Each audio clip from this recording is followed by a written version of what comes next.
shit, Ron. We always had that intro video. You said intro that neither one of us was in, by the way. Hey, when I start my OnlyFans, can y'all do my OnlyFans intro video? Hey, I'm gonna need something like that. Who we got to talk to get put in the intro? What happened? What's up? Facts. I think it's because we're Sox fans. They're gonna leave us out the real shit. That's exactly what happened. Right there, man. That's inherent bias. What's going on? I'm like, what is that intro? They get a little money. What you get your What'd you get, Vince? Your stimulus? Was that what happened? Like that? Yeah, they get a little, all of a sudden Trump in office. He getting money. We know who he voted for.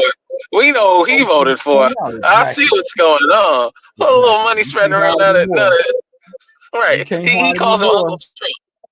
Don't put that MAGA hat in the drawer anymore, Vince. Just go ahead and wear it proudly now. We know what side you want. We know exactly who this nigga voted for. Gosh darn. All right. So I don't have too much time. This is your off-season episode of, once again, the White Sox did what?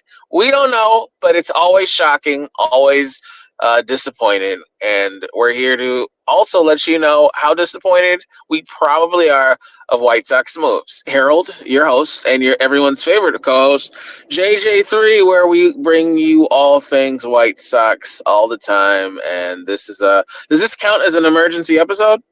Or what do we count this as? Just a quick recap of blah moves? Emergency episode, winter meeting recap, however you want to phrase it. Either one works for me. I'm good with it. All right, so hear me out. I've got this thing where winter meetings, Yankees, Mets, Dodgers, and Angels, and then whatever they do, everyone else just says whatever, because it feels like that's the way the league is going. It's been like that for a while, but now it feels like that even more. What's the point of all the other teams if everyone's just going to let Yankees and Dodgers get other free agents? I don't get that.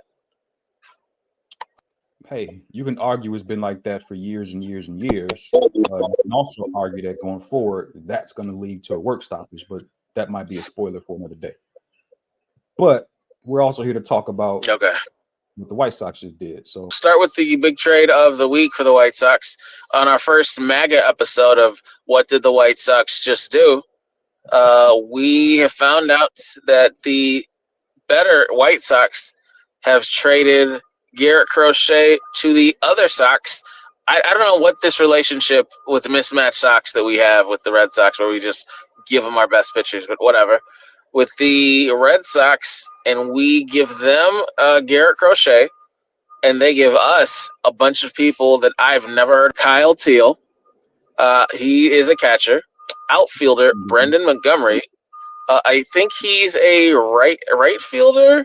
Infielder, Chase Myroth, sorry if I'm pronouncing it wrong, and a right-handed pitcher, Wilkeman Gonzalez. Any pitcher with a Spanish last name, usually pretty high ceiling. I'll take my Spanish last name pitchers. Probably those 200 has a nasty curveball. So we got. I mean, for those who are a fan of minor leagues, this is a haul to trade for a 25-year-old Crochet. I hear there's a few guys in the top 20 of prospects that we got. I'm not a big fan of prospects like that. I know you are, JJ3. So if you want to start it up, I'm not sure how familiar you are with these guys. I'm not, because I care that much about minor league stuff. But kick it off if you are familiar with them. Well, I mean, Teal is, you already mentioned him. He's the catching prospect. He's the guy who's supposed to be the headliner of the trade. He was the fourth highest rated prospect in Boston's system, top rated catcher. He wasn't, even though he was the fourth best in their system, he wasn't, as high as some of their other prospects that they had. And I'm not even certain the White Sox necessarily requested to get the names that were above Teal. But Getz has placed a high value on young catchers. It's been a long time since the White Sox have had a reliable catcher that they can come in and really build with at a young age. Not someone that they just, sign up as a free agent and hope he can get a couple of years out of them. So he's got upside. He's got talent. He's got athleticism. He's being groomed. So we'll see what happens with him.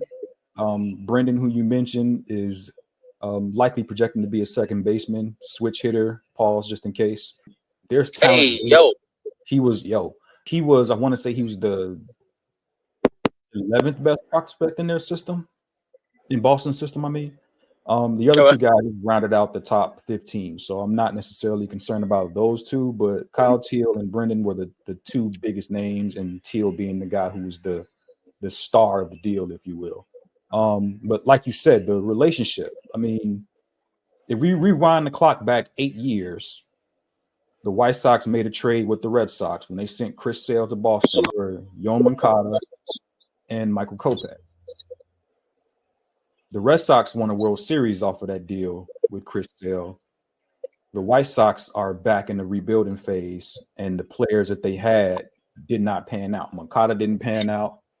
Kopech did not pan out here with the White Sox. I mean, we know he was traded to the Dodgers, and Dodger Blue playing in their stadium, and he over there helping them win the World Series. So it worked out eventually for the Dodgers. It just didn't work out for the White Sox. So would you say we lost that trade? I mean, at this point, with hindsight being what it was and being what it is always 2020, yeah, of course the White Sox lost that trade. I mean, it may have seemed promising at the time, and I was one who looked at it as a promising deal because at the time you made it, Yoan Moncada was the number one rated prospect in baseball at the time you made that deal. But that kind of goes to your point that you always say you don't care about prospects. You might be the number one rated prospect overall. That doesn't mean you're going to translate to being an elite player in the sport. I feel like prospects just means that you're at least a starter in the league if you're a top prospect. But like you said, it doesn't necessarily mean you're an all-star. White Sox main problem is growth and development within their system. They don't develop players very well. It's primarily everyday position players. The White Sox don't do well developing everyday position players. They've always struggled with it. Pitchers, we know they can develop pitchers very well. There's a long track record of that.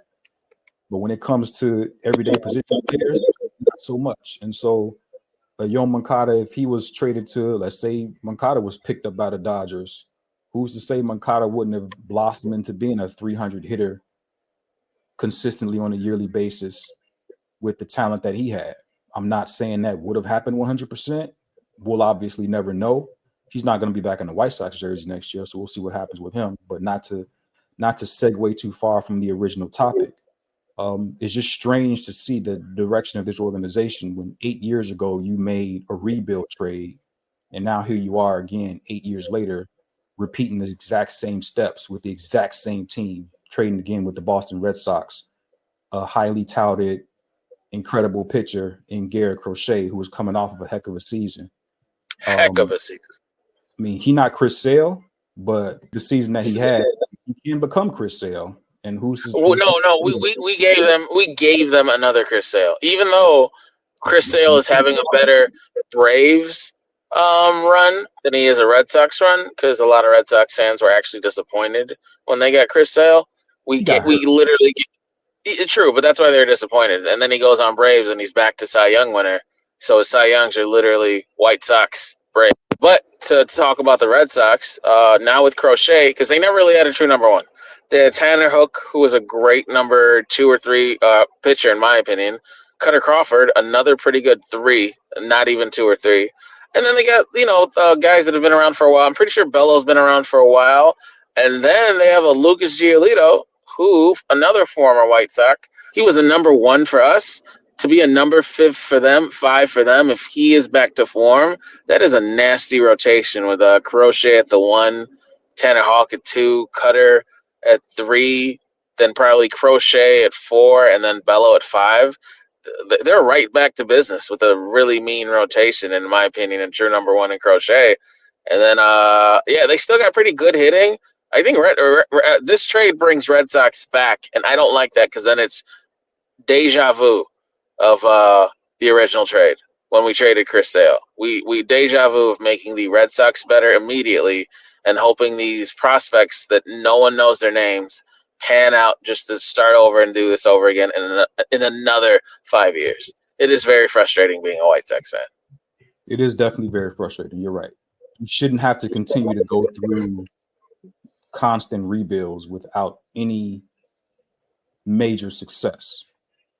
I mean, if the White Sox had, progressed to the playoffs year in and year out, if they had gotten to a World Series or, won a World Series, right? If we want to live that pipe dream, if they had won a World Series with this group and then decided we need to break it up, we need to go into a rebuild and build it back again, that would be easier to digest for White Sox fans.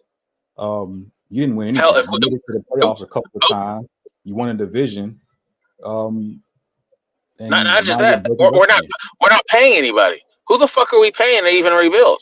I don't understand paying someone, and you've got one of the cheapest rosters in the league. We're not paying any fucking body. What are we rebuilding for? Murdered who? Sorry, random. Because we got rebuilding because we got an owner who doesn't like to pay big money. That's why we're rebuilding once again. Frustrating, and it leads into the direction of this team. Where are they going after you set a new record for most losses in the history of the sport? You won 41 games, and we're going to try to beat that record. That's what we're going for. We're going for beating that record. Sox trying to lose 128, 130 next year. You think? Oh yeah, we're going for it all. Why not? Additionally to the trade is the biggest news, obviously. But the White Sox still have other potential moves to make and other moves that they did make. The Rule 5 draft last week. It's a draft that prevents teams from essentially stashing young players that aren't on their full roster, their 40-man roster. So wait, before we get there, just real quick insert. We don't need to talk about it all.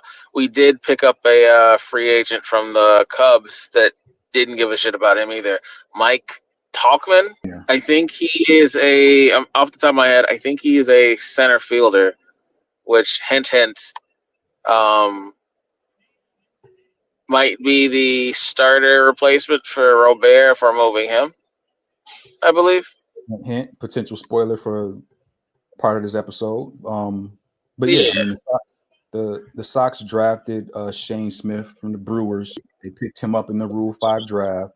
We'll see what he could potentially do.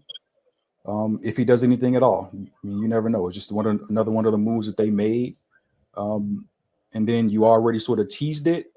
Potentially the White Sox may not be done wheeling and dealing away their best players because Luis Robert may still be on the trade block this offseason before the year begins next year. So you never know what may happen. I mean, during the season, we had our best guesses of potentially what could happen with Luis Robert if he did get traded or not, similar to what we did with Crochet.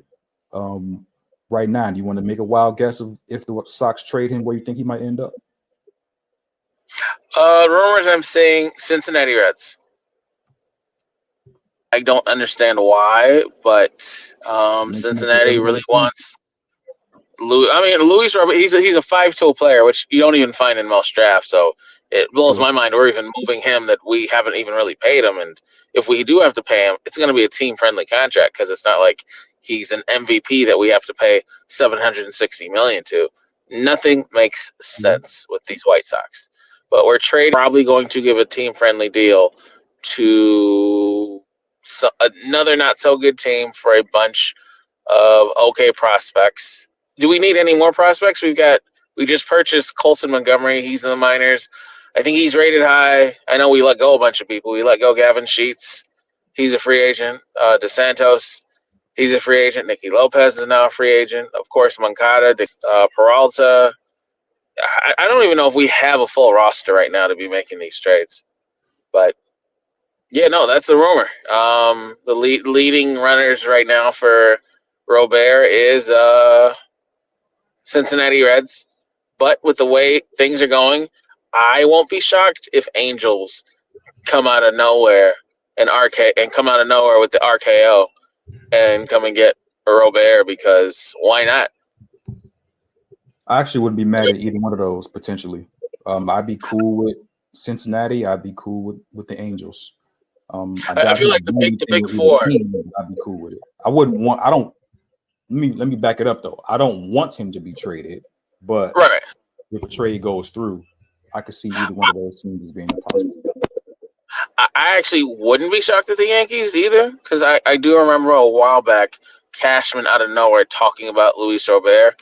And after you lose Soto, now I'm not saying Robert is the hitter Soto is, but to replace Soto with the 5-tool guy, I could see Right. that happening as well. Aaron Judge plays what, center field? Soto was right field, I believe. I could see a switch of getting Luis or Robert in there to get right field and get a 5-tool guy. While it's not a makeup for Soto, but you definitely get a better defense. So I feel the big four, one of the big four in Yankees, Mets, Dodgers, and Angels is going to get Robert. It I just think the makes the biggest most thing sense. I think the biggest thing is the compensation.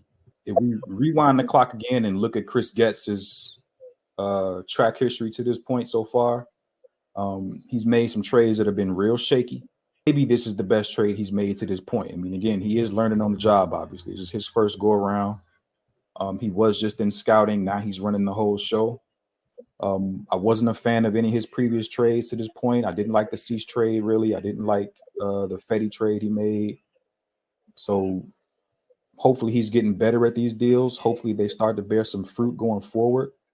Can he make one of these deals and make them positive for the White Sox in the long run? I mean, we have to sort of watch and wait to find out. But hey, man, if this is how it's going to go down, you know, get your money's worth, right? So Luis Robert, last year, we can admit, was not his best year by far. Right? He didn't have a great year. Facts. No one in the White Sox had a great year in 2024. But prior to that, 2023, 2022, like he was playing at an all-star level. That's the level of compensation you want to get back for an all-star, like you said, center fielder. You want to try to maximize that level of compensation. Don't let teams sort of walk you down and give you less than compensation because his 2024 year was a down year. He's had much better years than that. So dig your feet in, man. If you're going to make this trade for Luis Robert, whether it's now or whether it's prior to the season beginning, if you're going to make this trade, dig your feet in, stand your ground, and, get back a haul. Get back something that we can look at and say, okay, we got high value for our guy. Though I'm pretty sure that won't happen. Kind of sure But I don't have my yeah, hopes. but I do agree that's the route that you take. But I feel like Getz is just offloading whoever he can, whenever he can, and I feel like this is going to be closer. He got his This is going Martinelli to from Gary. absolutely. This is going to be closer to a Cease deal than it will the Crochet deal. I think Crochet is an unarguable number one on most teams. I'm sure he got offers from everyone and just said, "Hey, who are the best prospects?" I think this one's a little here for a few reasons. I don't think teams want to give up a ton for Robert because he's probably leaving in free agency. Whereas I believe Crochet was like, "Hey, you have to sign me to a big contract, whoever trades for me." I think Sox are ready to offer him big money. I don't know if whatever team trades for Red Sox. Oh, you say Red Sox? I don't think they're there yet. I think they will be there. If his season goes like the next season goes like last season, they'll offer him whatever because I think he's the new sale for them. But Robert, I don't think he's. I think the only team-friendly deal that was going to happen was for the White Sox. But if we're going to move him, the next team's going to have to pay him a bag, and I don't see Reds doing that. But I do see a team doing that. But I feel like he's going to be a one-year rental that he's done, and then he'll get his bag. Okay. Barrett's situation is a little bit different because of the money in contract, which only tells me he's going to have a great year if he's going to hit free agency. So we're about to, again, move a guy who's probably going to have a great year, hit free agency, probably get a bag from the Mets. The Mets. The Mets are like, hey, you want to come over here and make 200, 300 million? Come on. Because apparently you only need one great season in top 10 to be get a bag from the Mets. So that's kind of everyone's goal now. Just get in top 10 for one season, and they will give you $760 million. Hey, we'll see what happens. But yeah, man, I think we covered everything we need to cover, right? That's it. Unless you want to, I'm Go on going to start a making. rant about why we hate Jerry and why Vince is a MAGA stan. All right, so let's get. So why are Jerry and Vince MAGA stands? Like, where do they be getting this money from? And they kind of spend the same. Like, what are you making? Like, where are you being paid? For this? Yeah. Oh, this is slave labor right here. I'm working in the sweat shop. So we might as well call this the White Sox payroll podcast because ain't nobody getting paid here. Ain't nobody getting paid in the White Sox. The White Sox. Welcome to the White Sox payroll podcast, where we're MAGA. Let's go. And we don't even get put in the intro at all. That's how you know we slave labor. That's crazy. We ain't putting us. I saw big ass in there. I saw Rick and all high yellow right there in the front. Come on, we should be first. Sitting there front and center, but neither one of us. Absolutely. Did you fly that drone yourself? Did you get a real videographer? What is happening here? Man, come on now. But it's really good. Yeah, eventually we gonna get some of that respect. Eventually, but clearly not right now until the White Sox start winning. I demand my respect right now. Stop playing with me. Well, welcome to the White Sox payroll podcast, where we get paid just as much as all the other White Sox players. Oh shit, we gotta pay this nigga. Trade him. Hey, when you get traded, you think we gonna get traded to the? Let's get traded to Barstool. They ask you for money, send him down the street, bro. Get him up out of here. Zip him up. Facts. Hey Vince, trade us to Barstool. Like if we can trade between podcasts, trade us to Barstool. They would love our personalities on there because I don't even like none of them except Big Cat. Big Cat's the only decent one. Yeah, trade us to Barstool, and they'll give you like 4 prospects for us. You treating us like we workers in China or something. What's up? Absolutely, fucking slave labor. Yeah. We got the the Hong Kong White Sox in this bitch. All right, well. Everybody, thanks for tuning into our, I don't want to call it an emergency episode. I want to call it disappointing White Sox news episode. And see you guys again when more disappointing news comes. Because I don't like our direction, but some of you guys do because you guys like young players. Kelly, you guys like young talent. I'm not the biggest fan of young talent, but it is what it is. We'll see how it pans out. Maybe this run might be different. You never know. Getz has a plan. I don't see it, but I know he has a plan. We'll see what happens. All right. On that note, peace out. Love you guys. Bye. Later. Thanks for listening to this latest edition from the Frustrated Chicago Sports Fan channel. Whether you listen to this on Apple Podcasts or Spotify or watching on YouTube, make sure you like, subscribe, share with a friend, and hit the notification bell so you never miss a drop. And all my homies from Chicago, we say 3 things: bear down, go Cubs go, and sell the team, Jerry.